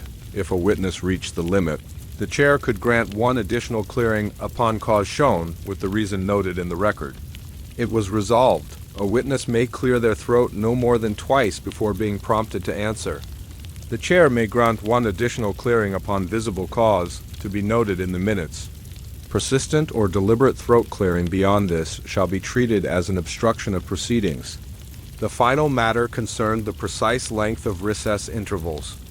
This was prompted by Mistress von Rott, who noted that recesses had varied in duration between meetings, sometimes extending beyond the intended time when members became engaged in conversation. She proposed that all recesses be fixed at exactly 1/4 turn of the municipal sandglass, estimated at 11 minutes. Brunig favored a slightly longer recess of 12 minutes, citing the need for sufficient time to consult the implement's ledger or examine physical materials. Holtz argued for a shorter recess of 10 minutes to maintain momentum. Lang insisted on 11 minutes, stating that the sandglass measurement was already practical and familiar. Wheats suggested that the recess length be tied to candle measurement instead, the time taken for a Walther's candle to burn down 1/8 of its height. Drexler objected, noting that such a measure would vary with drafts and wick condition. The council resolved: all recesses shall be fixed at exactly 1/4 turn of the municipal sandglass, 11 minutes. The sandglass shall be inverted by the chair at the start of recess, and its completion signaled by a light tap upon the table. Any overrun or shortening of recess time must be noted in the minutes, with the cause recorded. Before adjournment, the minutes of the previous meeting were read aloud in the approved monotone. 2 minor amendments were made. The linen square test for handle polish, Part 16, was clarified to specify undyed linen, and the roll call order resolution was amended to note that the chair S name is called without honorific to preserve uniformity. The meeting concluded 1 candle's burn and 14 minutes after opening. The record notes that the faint southern draft persisted throughout, though without affecting the candle flames, and that no throat clearing occurred during the session. Thus ended the 17th meeting of the council in 1621, remembered for its fine calibration of wax thickness, its regulation of witness vocal habits, and its precise fixing of the recess interval to the unyielding rhythm of the municipal sandglass. Handling of duplicate ledgers in wet weather, and debates whether the sound of quill trimming should be timed or left unregulated. The 18th meeting of the year, 1621, began under a steady, soaking rain that pattered against the leaded windows of the Guildhall's lower chamber in a rhythm that might have lulled a less industrious body into stillness. The chamber air held a faint tang of damp wool from the cloaks of the arriving members, mingled with the consistent, faint sweetness of the Walther's candles. A small fire had been kindled in the east wall hearth, producing just enough heat to push back the chill. The chair, Alderman Wilbraham Capel, opened proceedings at the second chime following the 9th bell. All members were present. The first matter, introduced by Councillor Matthias von Brunig, Master of Implements, concerned the maximum permitted slope of the rack's frame when positioned for use. Brunig explained that slight inclinations were sometimes introduced intentionally to aid in the positioning of the accused, but excessive slope could cause undue strain or alter the intended operation of the apparatus. Councillor Jeremias Holtz, Junior Sub-Inspector of Cordage Integrity, recommended a maximum slope of 3 degrees from horizontal, measured using the municipal plumb line and inclinometer. Mistress Clara von Rott proposed a marginally higher limit of 4 degrees, citing situations where floor unevenness necessitated adjustment. Councillor Lang countered that any slope over 3 degrees risked misalignment with the grooves and pulleys, potentially causing rope wear. Drexler suggested that in cases where the floor itself was uneven, shims be used to achieve true level rather than altering the frame's slope. After deliberation, the council resolved: the rack S frame shall not exceed a slope of 3 degrees from horizontal when in position for use. Floor irregularities shall be corrected with shims, not by altering the frame's adjustment. All slope measurements shall be recorded prior to each official use and entered in the implement's ledger. The second matter was introduced by Notary Henricus Klein, who expressed concern over the handling of duplicate ledgers during wet weather. With rain such as that falling on the day of the meeting, there was a risk that the parchment in the duplicates could absorb moisture when carried between the archive and the chamber. Klein proposed that in such conditions, duplicates be wrapped in oiled cloth before transport. Brunig supported the proposal but suggested that the cloth be lined with felt to prevent the parchment from rubbing against the waxed surface. Mistress von Rott recommended that ledgers not be transported at all in heavy rain. With reference instead made to the primary volume already in the chamber, Lang objected, stating that the purpose of the duplicates was to provide ready comparison, and that postponing their use would defeat that purpose. Holtz proposed a compromise, that in inclement weather, duplicates be wrapped in oiled cloth and transported by the keeper of furniture under a canopy, with the transport time recorded in the minutes. Drexler added that the cloth coverings should be inspected quarterly for wear or cracking in the oiling. The council resolved, in wet weather, duplicate ledgers shall be wrapped in oiled cloth lined with felt before transport. The keeper of furniture shall carry them under a canopy when moving between the archive and chamber. The time of ledger arrival shall be recorded in the minutes during such conditions. Cloth coverings shall be inspected quarterly and re-oiled as needed. The final matter arose unexpectedly during the preliminary arrangement of the table, when Councillor Weitz observed the faint snick of Councillor Lang trimming his quill. Weitz asked whether the act, and more specifically, the sound, ought to be subject to timing or regulation, given its potential to interrupt a reading. Lang maintained that trimming was a necessary maintenance task that should be performed as needed, regardless of when sound might occur. Mistress von Rott countered that trimming during the reading of a resolution could distract members, especially if the trimming was prolonged. Holtz suggested that trimming be limited to intervals between topics to avoid overlapping with discussion. Brunig proposed a formal timing rule, no trimming longer than 3 seconds from first cut to last. Drexler objected that timing quill trimming would require an additional person's attention, which could detract from the matter at hand. Wicks, however, supported Brunig's rule, arguing that even without active timing, members could gauge by ear whether the trimming was exceeding the agreed allowance. After a measured exchange, the council resolved: quill trimming shall be performed only between topics or during recess. The act shall not exceed a duration of 3 seconds from first cut to last. Excessively loud trimming, regardless of duration, shall be considered a breach of decorum. Before adjournment, the minutes of the previous meeting were read aloud in the agreed monotone. A minor correction was made to Part 17's resolution on witness throat clearing, clarifying that the visible cause for an additional clearing could include dust inhalation as well as illness. The meeting concluded 1 candle's burn and 13 minutes after opening. The record notes that rain continued throughout. That the rack's slope was not measured on this day as it was not in the chamber, and that only 1 quill was trimmed during proceedings, in full compliance with the new rule. Thus ended the 18th meeting of the council in 1621, marked by its careful limitation of the rack's slope, its prudent safeguarding of duplicate ledgers in the rain, and its measured regulation of the faint, necessary sounds of a sharpened quill. The 19th meeting of the year 1621 commenced beneath a pale, washed-out morning sky. The rain of the previous day had ceased, though the cobbles outside the Guildhall remained slick and dark.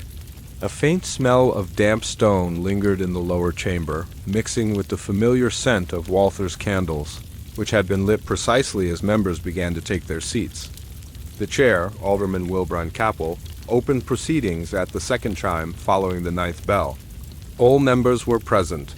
The first matter, introduced by Councillor Matthias von Brunig, Master of Implements, was the determination of the minimum height of candle wicks at the moment of lighting. Brunig explained that recent observations revealed inconsistencies in the performance of candles when lit from wicks of varying lengths. Too short a wick led to a faltering initial flame and excess smoke. Too long produced a flare that briefly scorched the candle's rim. Councillor Jeremias Holtz, Junior Sub-Inspector of Cordage Integrity, proposed that the wick length at lighting be standardized to the width of a small fingernail. Mistress Clara von Rott suggested a slightly longer wick, the breadth of 1 1/4 fingernails, to ensure easy ignition without the need for repeated attempts. Councillor Lang opposed increasing the length, arguing that longer wicks burned unevenly in the early moments. Drexler proposed the compromise of a length equal to exactly 1 fingernail breadth, trimmed at a right angle to avoid fraying. After testing 2 candles during the discussion, both in compliance with the municipal safety rule that any flame test must be conducted on a removable candle holder, the council resolved: wicks shall be trimmed to a length equal to 1 fingernail breadth at the moment of lighting. Trimming shall be done at a right angle to the wick's axis. Any deviation in wick length shall be recorded if it results in uneven burning within the first minute. The second matter, proposed by Notary Henricus Klein, concerned the placement of the chair's water cup during proceedings. Klein noted that in past meetings, the cup had been positioned inconsistently, sometimes to the chair's immediate right, sometimes to the far corner of the table, occasionally behind the implement's ledger. Such irregularity risked accidental spillage during document handling. Brunig recommended that the cup be placed exactly 1 handspan to the right of the chair's writing space, aligned with the edge of the ledger. Mistress von Rott suggested a small coaster to catch any condensation, lined with felt to prevent noise when the cup was set down. Holtz proposed that the coaster itself be marked with the council seal, both for identification and to discourage casual use by others. Lang argued against over-formalness in cup placement, but conceded that uniformity might prevent small disruptions. Drexler added that the coaster should be replaced annually to prevent warping from moisture. The council resolved: the chair's water cup shall be placed 1 handspan to the right of the writing space, aligned with the ledger's edge. A felt-lined coaster bearing the council seal shall be used at all times. The coaster shall be inspected quarterly and replaced annually. The final matter concerned whether ink blots in the minutes should be logged as procedural incidents. This question arose after the previous session, when a small blot appeared near the description of the quill trimming resolution. Klein had noted it discreetly in the margin, but there was no rule governing such events. Holtz argued that ink blots, while regrettable, were purely cosmetic unless they obscured meaning. Lang disagreed, stating that any imperfection in the official record could cast doubt upon its precision. Mistress von Rott suggested a middle course, only ink blots exceeding the diameter of a lentil, or located within 3 words of a resolution, should be logged as incidents. Brunig recommended that the cause of the blot be recorded where known, whether from an overfilled quill, an accidental sleeve brush, or an uneven table surface. Drexler proposed that minor blots be covered with a small square of parchment glued over the mark, with the correction noted. Wheats opposed covering, preferring to leave the mark visible, but explained to maintain the record's transparency. After extended discussion, the council resolved ink blots exceeding the diameter of a lentil, or within 3 words of a resolution, shall be logged as procedural incidents. The cause of the blot, if known, shall be recorded. Blots shall not be covered, but left visible with a marginal notation explaining their origin. Before adjournment, the minutes of the previous meeting were read aloud in the agreed monotone. 2 small clarifications were made. In Part 18, the rack slope resolution was amended to specify 3 degrees or less, and the quill trimming limit was clarified as no more than 3 seconds in total cuts. The meeting concluded 1 candle's burn and 12 minutes after opening. The record notes that all wicks were lit at the new standard length without incident. The chair's water cup remained undisturbed throughout, and no ink blots occurred during the session. Thus ended the 19th meeting of the council in 1621, marked by its meticulous trimming of candle wicks, its precise placing of the chair's water cup, and its decision to elevate even the smallest drop of ink to the status of recorded history when warranted. The 20th and final meeting of the year 1621 convened under a pale winter light, the sun low in the sky, though still an hour before noon. A cold wind had rattled the shutters before the gathering, but by the time members assembled in the Guildhall's lower chamber, the air within was still warmed faintly by a small oak fire in the east wall hearth. The Walther's candles burned with their customary steadiness, each trimmed to the precise wick length determined in Part 19. The chair, Alderman Wilbrand Capel, called the meeting to order at the 3rd chime following the 9th bell. All members were present, and the first matter was the annual review of resolutions passed during the year. Notary Henricus Klein produced the thick ledger containing the minutes from the first meeting of January to the most recent session in November. The chair requested that each resolution be read aloud in sequence, with brief confirmation that no amendment or repeal was required. Klein began with the earliest matter of 1621, the regulation of candle smoke dispersal, Part 1, and progressed steadily through topics ranging from groove depth, Part 11, to hemp dust measurement, Part 15, ceiling wax thickness, Part 17, and slope limitations for the rack's frame, Part 18. For each, the chair asked, "Does any member wish to amend?" and receiving no such request, moved on to the next. At Part 7's resolution on seasonal rope inspection, Councillor Holtz suggested adding that inspections be postponed in cases of prolonged frost, as frozen fibers could give false readings. Brunig supported the idea, noting the practical challenges of testing under such conditions.